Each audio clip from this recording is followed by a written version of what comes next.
Dan untuk informasi terkini, saudara, terkait 3 warga negara Indonesia yang hilang di Selat Hormuz, sudah bergabung bersama kami Duta Besar Republik Indonesia untuk Uni Emirat Arab, Yuda Nugraha yang berada di Abu Dhabi.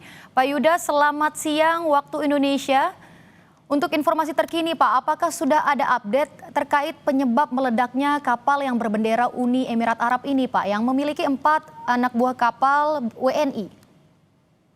Selamat siang Mbak Tata, dapat kami sampaikan update terkait dengan kasus tenggelamnya kapal Musafa 2 Takbut yang berawakan 4 warga negara Indonesia.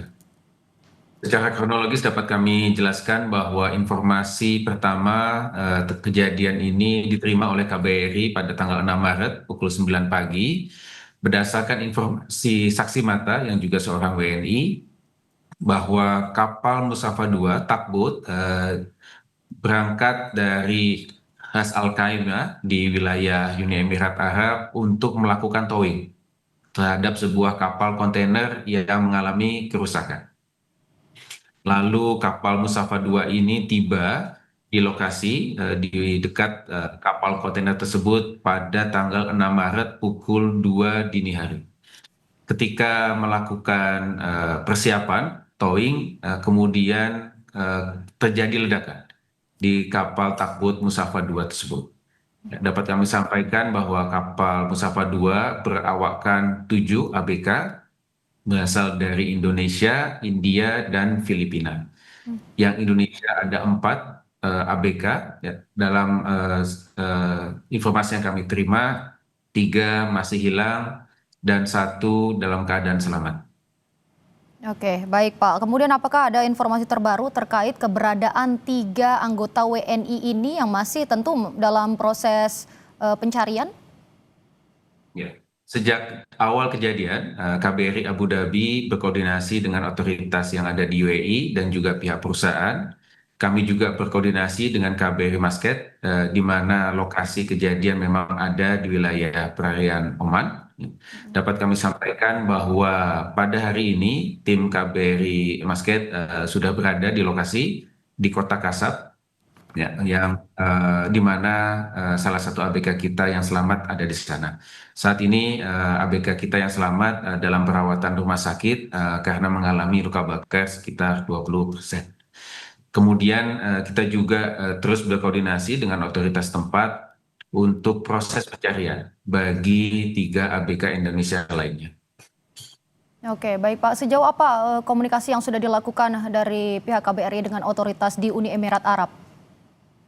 Ya, pertama tentunya mereka memberikan pelindungan ya dan juga langkah-langkah untuk 1 ABK kita yang selamat dan juga upaya pencarian bagi 3 ABK yang lain.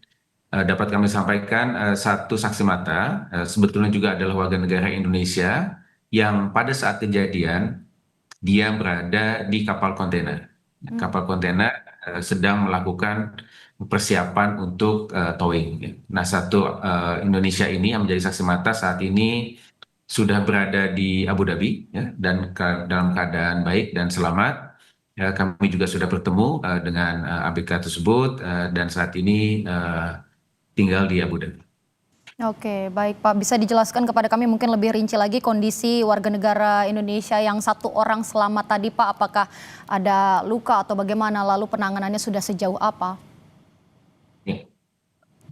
1 ABK yang selamat mengalami luka bakar sekitar 20% dan saat ini dirawat di rumah sakit di Kota Kasab. Jadi kalau kita melihat di peta, ini adalah enklave dari wilayah Oman yang ada di Selat Hormuz. Kota Kasab itu adalah kota terdekat dari wilayah kejadian dan sejak awal memang sudah ditangani langsung oleh otoritas Oman. Dan saat ini tim KBRI sudah berada di lokasi dan kami terus melakukan koordinasi dengan tim KBRI Muscat. Oke, baik Pak. Yang kita tahu juga kalau kapal ini kan meledak dan juga hilang gitu Pak. Apakah sudah ada komunikasi dengan pemilik kapal Pak? Sudah, ya, kami sudah melakukan komunikasi dengan pemilik kapal, namun terkait dengan penyebab ledakan tersebut, ya, kita menunggu hasil penyelidikan dari otoritas setempat. Ya. Kita tidak ingin berspekulasi apa penyebab ledakan tersebut. yang kita pahami memang kapal tersebut meledak dan terbakar. Ya. Namun apa penyebabnya kita menunggu hasil penyelidikan dari otoritas tempat. Kira-kira kalau berdasarkan komunikasi dengan otoritas setempat, seberapa lama Pak hasil penyelidikan ini kira-kira akan keluar? Mereka belum bisa memastikan karena memang kita pahami situasi di Selat Hormuz saat ini cukup berbahaya seperti itu dan kita terus pantau dan monitor proses penyelidikan.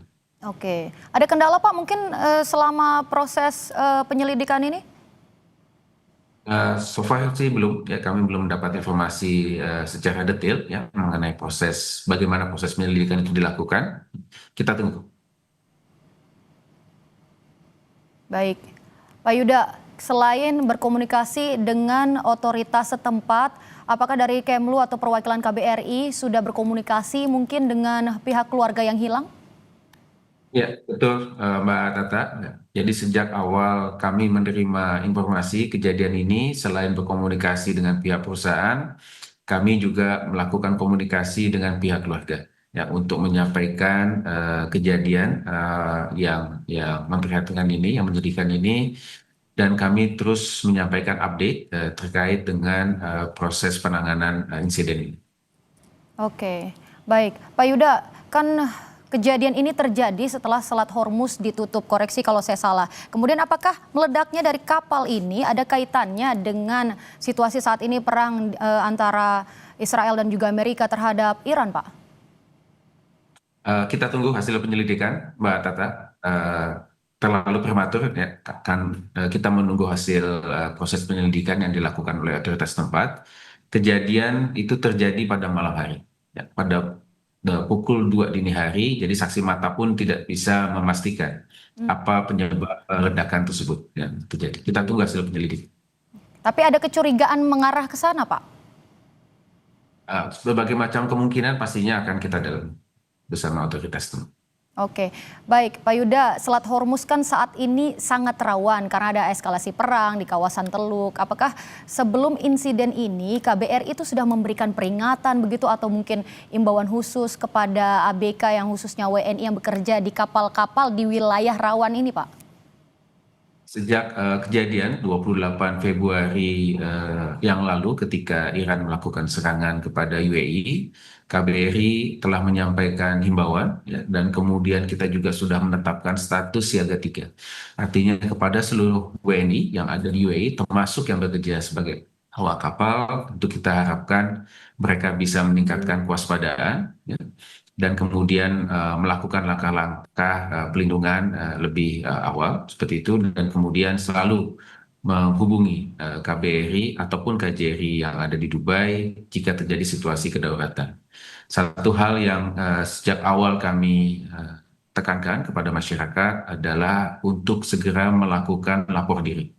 Dalam informasi statistik yang disampaikan oleh otoritas UAE, ada 81.000 warga negara kita yang tinggal menetap di UAE, namun data lapor diri yang diterima oleh KBRI dan KJRI baru sekitar 11.000.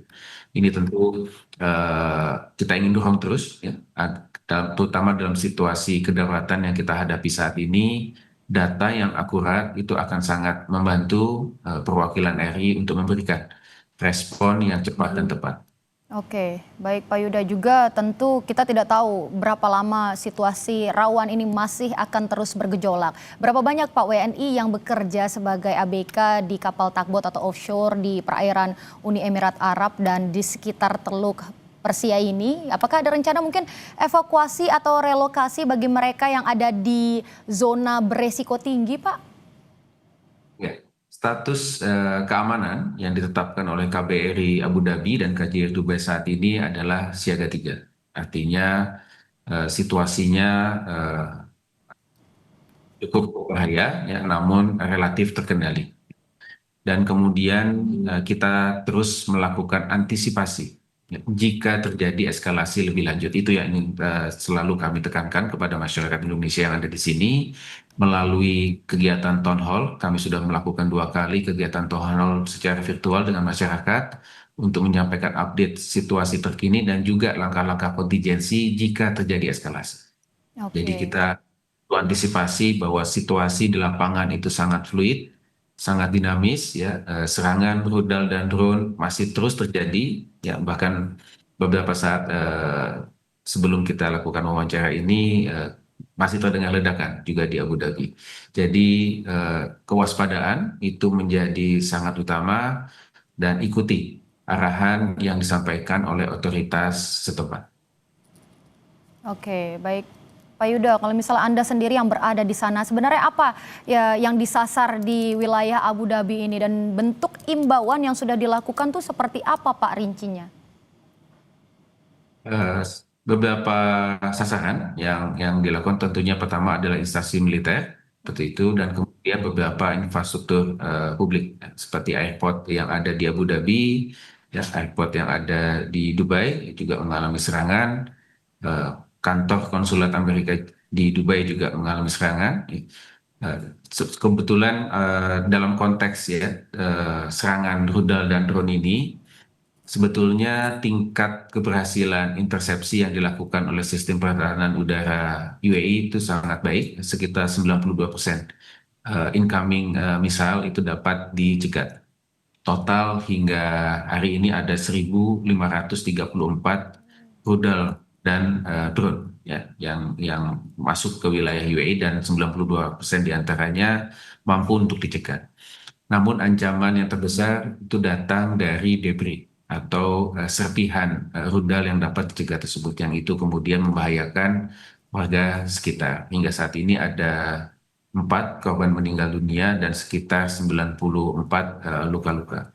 Nah, ini yang terus kami sampaikan kepada masyarakat. Imbauan praktis keamanan yang sudah kami sampaikan kepada masyarakat adalah pertama, ya, tetap tenang, namun tingkatkan kewaspadaan, ikuti arahan otoritas tempat. Otoritas tempat sudah memberikan layanan emergency alert. Jadi ketika ada incoming missile datang, kita di HP masing-masing itu akan berbunyi, ya, emergency alert yang menyampaikan informasi bahwa ada rudal atau drone yang masuk ke wilayah UAE. Nah, ketika mendapatkan emergency alert tersebut, ya, pastikan, ya, segera mencari perlindungan, jauhi jendela, ya, cari lokasi atau struktur bangunan yang kuat seperti itu. Dan kemudian jika terjadi situasi kedaruratan, ya, segera hubungi KBRI maupun KJRI. Oke, baik. Pak Yuda, mungkin bisa digambarkan juga kepada kami, berarti kalau misalnya sasaran di Abu Dhabi itu seperti public space, seperti airport dan lain-lain, apakah itu cukup dekat Pak dengan permukiman warga?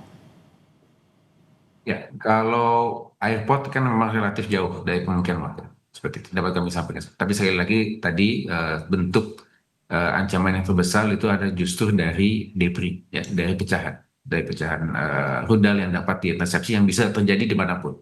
Itu yang perlu kita waspadai. Sebagai contoh misalkan 2 hari yang lalu debris dari rudal itu mengenai MBZ University for Humanities, di mana ada beberapa mahasiswa kita yang bertugas di sana atau bersekolah di sana.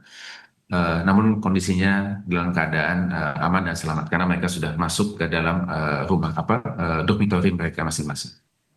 Baik, terima kasih Pak Yuda atas penjelasan Anda, Duta Besar Republik Indonesia untuk Uni Emirat Arab. Tentunya kita berharap semoga segala situasi ini semakin baik adanya. Terima kasih Pak. Terima kasih, Mbak Dada. Terima kasih. Baik saudara, kami akan kembali di Breaking News Kompas TV sesaat lagi seusai jeda.